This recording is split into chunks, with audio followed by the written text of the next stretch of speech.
Hi, I'm Gordon from Camera Labs, and this is my in-depth review of the Leica DG 10-25mm f1.7, a high-end standard zoom for the Micro Four Thirds system. Mounted on a Micro Four Thirds body like a Panasonic Lumix G or Olympus OMD, it delivers a flexible general-purpose range from wide to standard with a fast f1.7 focal ratio throughout. In my review, I'll show you everything you need to know, including how the optics compare to one of the best zooms and most loved primes in the system.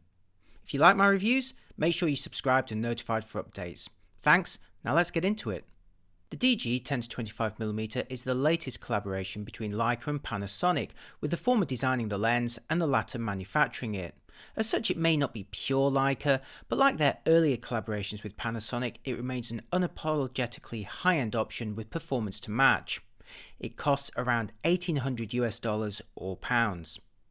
Panasonic describes it as the first standard zoom with a constant f1.7 focal ratio. There's certainly not much like it around, even in the extensive Micro Four Thirds catalogue, and it's refreshing to find genuinely new lenses come to market.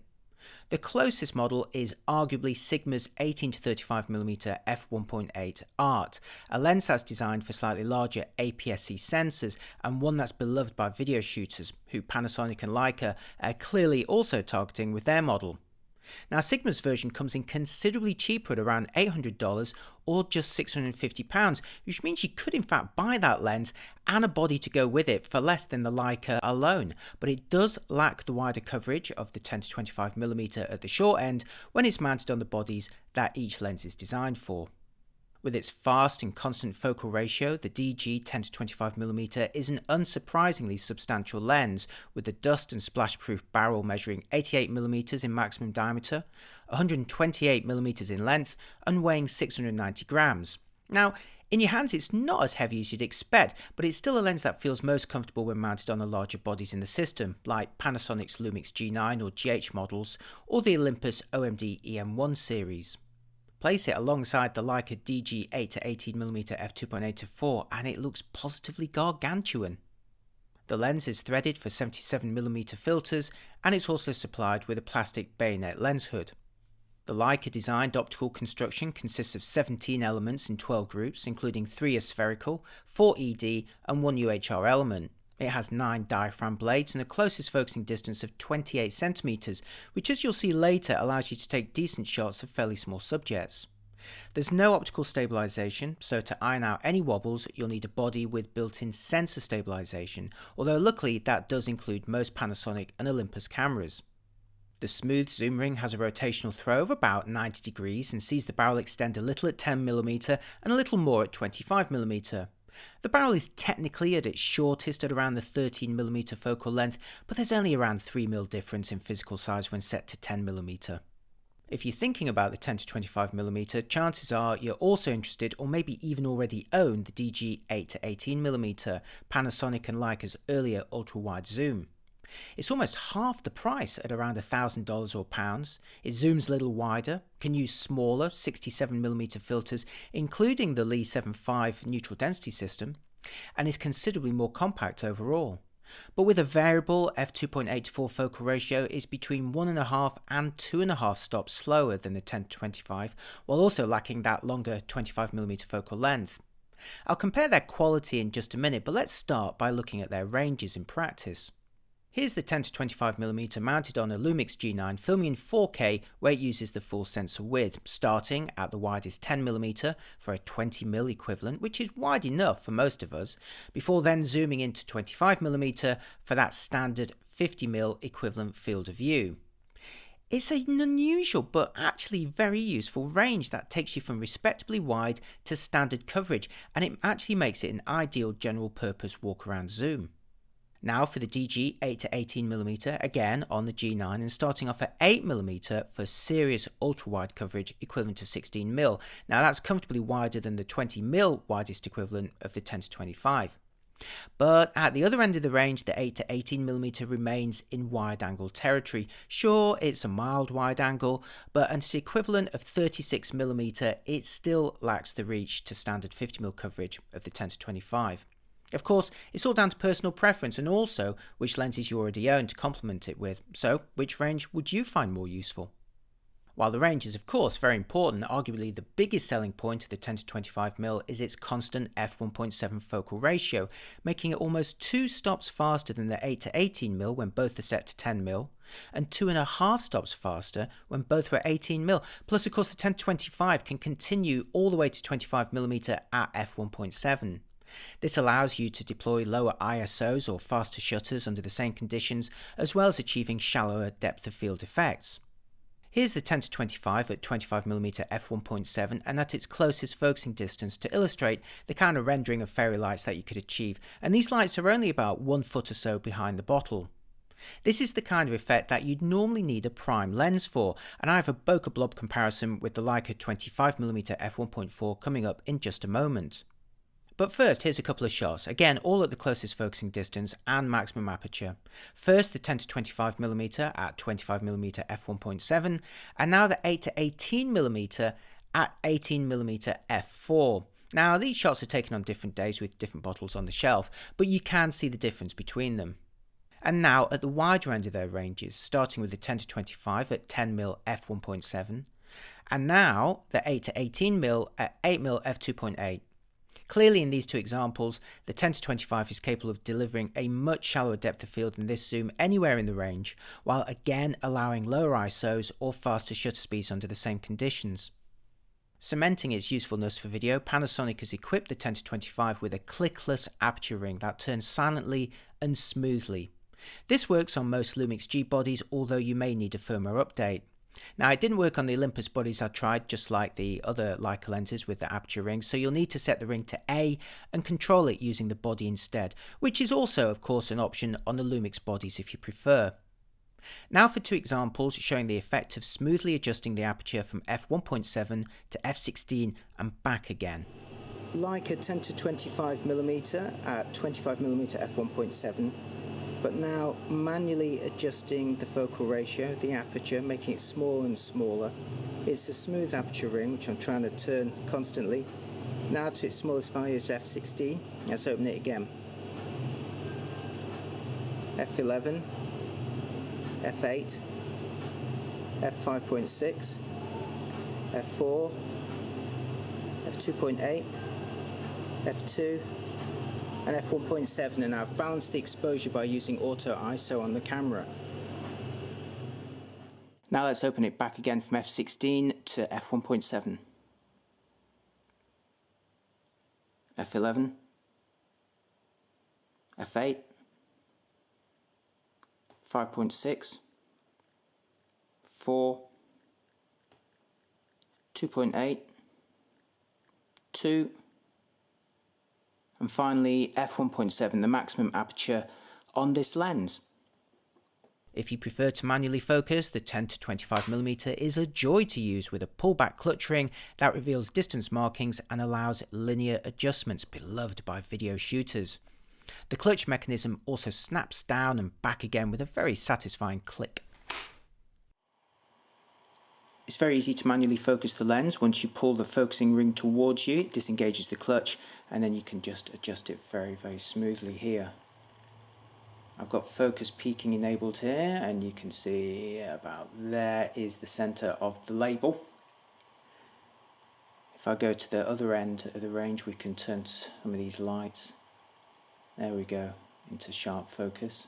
It's quite a jumble of wires, so it depends which bit you want. And then back again to the label.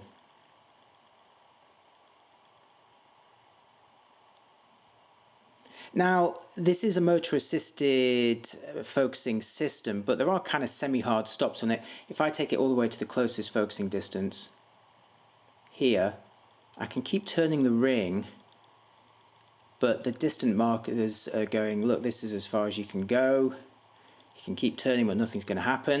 And then as soon as I start turning the other way, it re-engages, and then all the way to infinity, and not beyond, because I can keep turning the ring. I'm turning it now, nothing's happening, but if I turn it back the other way, we get to focus again on the range that we want. So it's a very usable manual focusing ring on this lens. Videographers are going to like that a lot.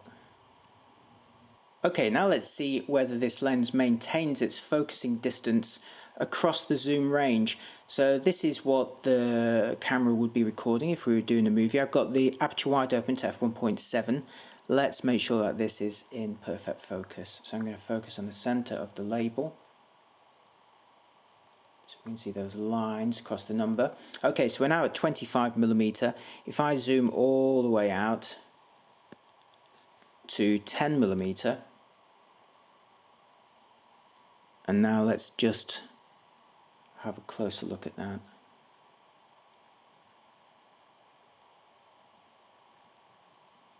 So to re-enable the manual focusing there, I nudged it a little bit, but it was pretty close to where it was, focused on the center of that label there.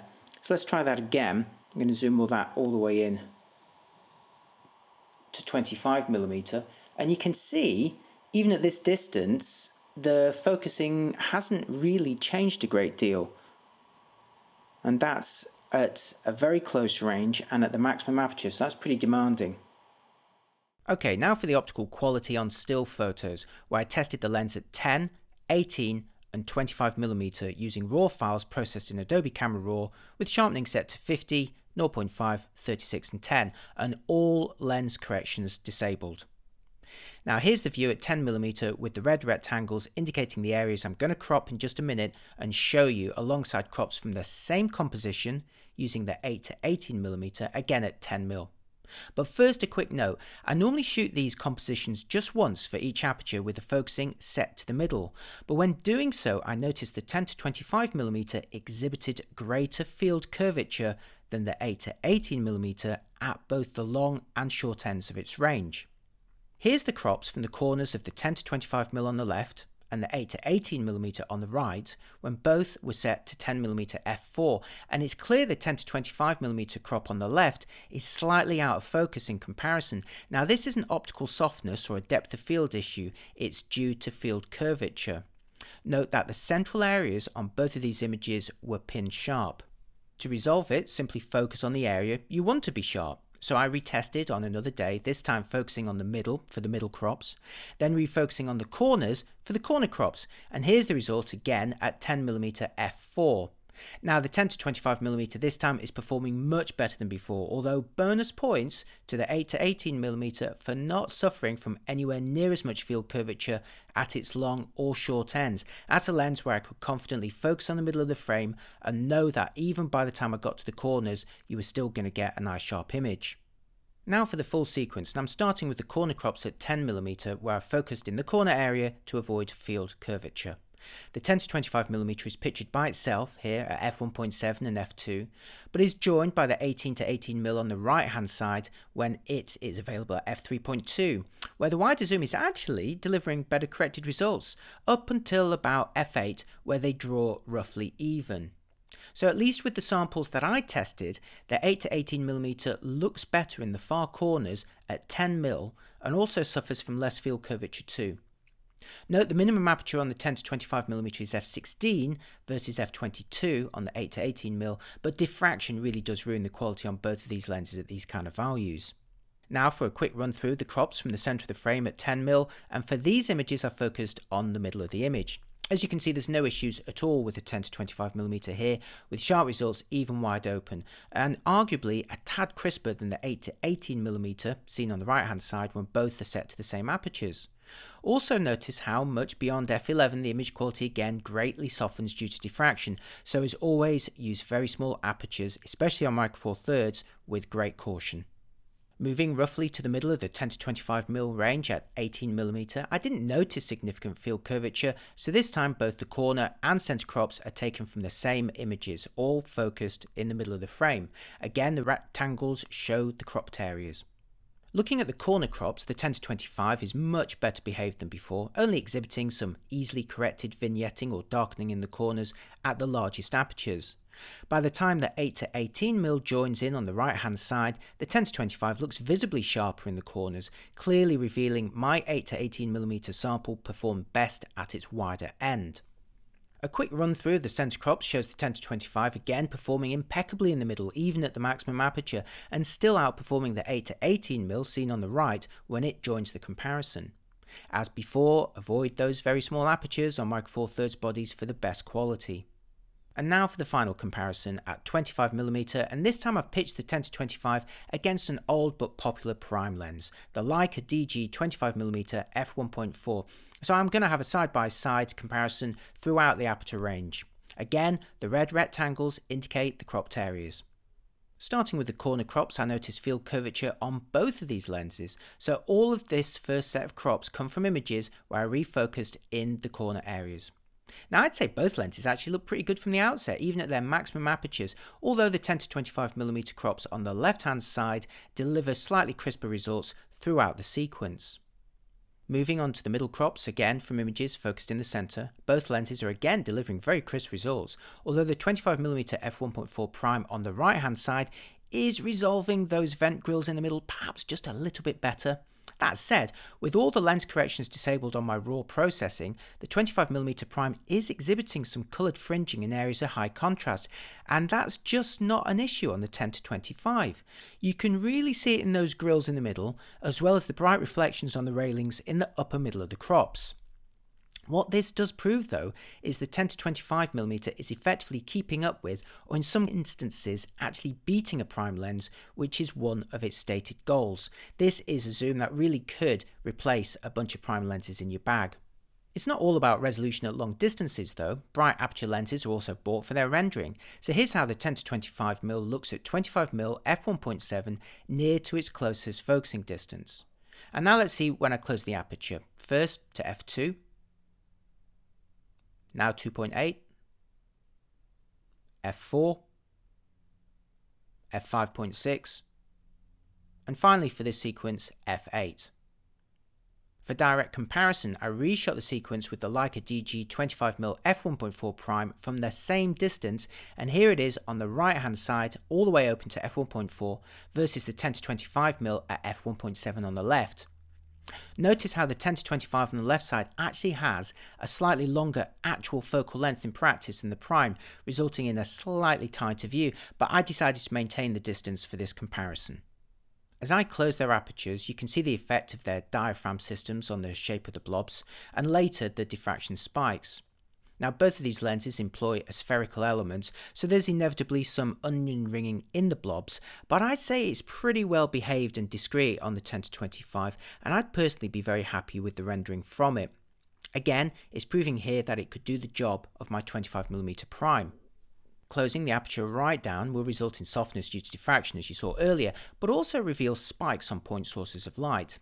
Here's an outdoor image at f2.8 where the sun is a fairly ill-defined patch in the sky, but closing the aperture to the minimum f16 reveals the 18 diffraction spikes from the 9-bladed diaphragm.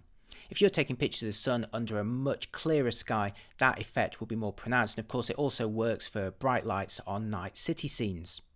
Now for a selection of photos I took with the Leica DG 10-25mm mounted on a Lumix G9 body.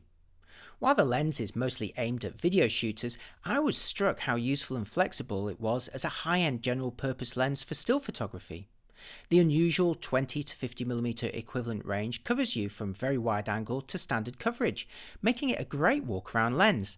And I loved how the fairly close focusing allowed me to grab decent sized shots of smaller subjects like a cup of coffee or a plate of food. The fast f1.7 focal ratio also means you're almost always using nice low ISOs for the best quality, while also allowing shallower depth of field effects that are simply not possible on the f2.8 Micro Four Thirds zooms. Indeed, it feels like the lens I always wanted, say, the 12-35 f2.8 to be. Stills photographers may have a bunch of options to weigh up, but the 10-25 surely becomes the most desirable lens for videographers. So here's a bunch of clips showing its flexibility for video, starting with a handheld pan around the GAK store in Brighton at 10mm f1.7 using continuous autofocus and sensor stabilization on the G9. Now for a touchscreen autofocus pull on the G9 with the lens at 25mm f1.7, again showing how it could easily take the place of a bunch of prime lenses in your bag. It's also perfect for filming people at both ends of the focal range, as I'll now show you, and in the next clip listen out for the sound of the focusing motors, which you can hear very faintly in the background because I was using the internal mics and a very quiet environment. Hi, I'm Gordon from Camera Labs, and this is a quick piece-to-camera test with the Leica 10 to 25mm f1.7. I've got it at 25mm f1.7 at the moment, so this is the maximum shallow depth of field effect that you're going to get with these fairy lights just behind me, only about 2 feet behind me. If you want a greater blurring effect, you'd want to position them a bit farther away, but I wanted to show you what it looked like anyway, and also how the continuous autofocus works on the Lumix G9 when filming in 4K.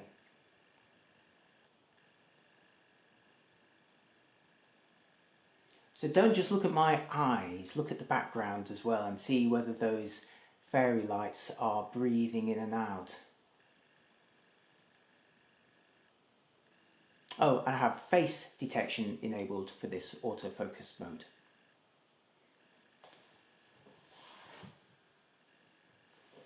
Hi, I'm Gordon from Camera Labs, and this is a quick vlogging test with the Leica 10 to 25mm. I have it here at 10mm f1.7 on a Lumix G9 filming in 4K. That camera doesn't crop when filming 4K, so I've got an equivalent field of view of 20mm, nice and wide, and I'm using the built-in stabilization of the camera and the built-in microphones as well. So this is a really flexible lens for filming because you've got a very useful 20 to 50mm equivalent range with that constant f1.7 focal ratio throughout for nice shallow depth of field effects, whether you're at this end, the wide end, or the longer end for a 50mm equivalent field of view. Right, on with the rest of this video. Now I know I showed you this earlier, but it's worth mentioning the smooth aperture adjustments again, at least for Lumix G body owners, allowing videographers to make very quick and discrete adjustments to the exposure while filming. And again, the manual focusing ring with its predictable linear response will be adored by videographers. Right, let's wrap it up. The Leica DG 10 to 25mm f1.7 is a unique and very flexible lens for Micro Four Thirds photographers and a dream come true for those who shoot video. As the most established mirrorless format, there's already a wealth of options out there, but the 10 to 25mm genuinely offers something unique in the system. The 20 to 50mm equivalent range isn't replicated anywhere else, taking you from very wide to standard coverage and making it a surprisingly versatile walk-around lens. The minimum focusing distance allows it to grab useful close-ups, but it's the constant f1.7 focal ratio that makes it really special. The format has meant earlier f2.8 zooms just haven't delivered the kind of shallow depth of fields that many desire, but there'll be few complaints at f1.7, which, coupled with the attractive rendering and crisp results, means it could easily replace a bunch of prime lenses in your bag. The range and aperture are perfect for video shooters who will also love the clickless aperture ring, at least if they're using a Lumix G body, and linear manual focusing. Indeed, if you're a Micro Four Thirds Pro video shooter, just stop reading now and start saving up. If you're a stills photographer, it remains very attractive, but it's up against some tough alternatives. Wide-angle fanatics in particular will probably prefer the Leica DG 8 to 18mm with its wider coverage, much smaller barrel, narrower filter thread and far lower price. The 8 to 18mm also suffered from less field curvature than the 10 to 25 in my tests, and I also have to mention the high price of the 10 to 25, which may initially seem justified for the specification, but it's actually roughly similar to a full frame 16 to 35mm f2.8 lens, not to mention double that of Sigma's 18 to 35mm f1.8 art for APS-C bodies, a model that's arguably closest in specification. But again, if you're shooting Micro Four Thirds, there's simply nothing like it. Videographers have found their holy grail, still shooters could be seriously tempted, and Micro Four Thirds continues as a highly compelling format. Right, that's it for this video. If you found it useful, reward me with a like and a follow, and if you really liked it, you can treat me to a coffee or treat yourself to my in-camera book, which celebrates the art of JPEG and mirrorless photography. Let me know what you think of the lens in the comments. Head on over to cameralabs.com if you want to download any of the sample images that you've seen in this video, and I'll see you next time. Bye.